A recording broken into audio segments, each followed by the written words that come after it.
it's something different to the previous two, and it's got its own flavour, and it has this adventure element to it. So I was like, that's going to be fine. And then I met Dougal, and I knew it was really going to be fine, because it's true what everybody says. He does have a quality of Paddington about him.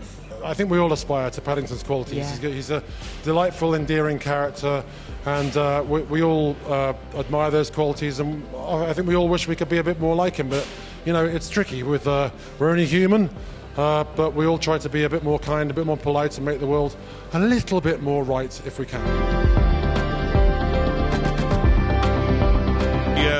The joke-telling, the storytelling, the heart, the emotion that's in this third film is just as rich and textured as in the other two. So it was a thrill to read. We've all been at Paddington. We've all been at a new school or a new home, a new country even, and have depended on the hands of friendship to reach out and guide us a little bit.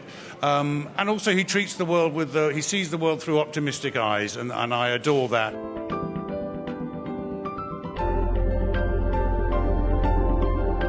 No, I really was drawn to that too. That was very grounding for me, knowing that Mrs. Brown is going through the same thing that I really recognise from my real life, is when your teenage children start to get old enough to sort of leave home and they start to find you quite irritating, and they'd rather be anywhere else but with you, and you get desperate. And I really related to that and found that. And then, you know, she takes them all on this family holiday together and then has to contend with Paddington and what he thinks is home, and trying to sort of be brave about that too, because he's one of her kids too at this point. Absolutely. So yeah, it works on all those levels, I agree.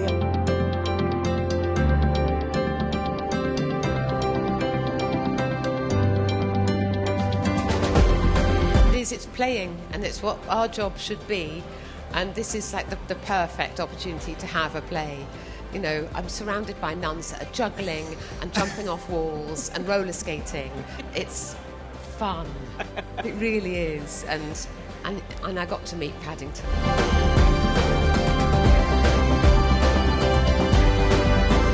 50% of the movie, I was in the makeup trailer just to do this character. But it was a lot of fun, because actors will love, actually, just to get in a suit and do characters that actually are very far away from what you really are.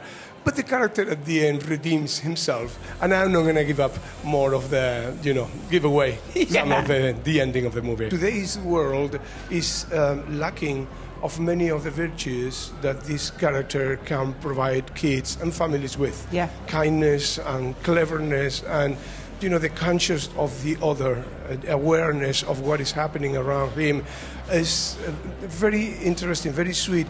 It makes, I think, families to feel safe taking the kids to see a movie like this, because the character is very, very beautifully designed and very well done.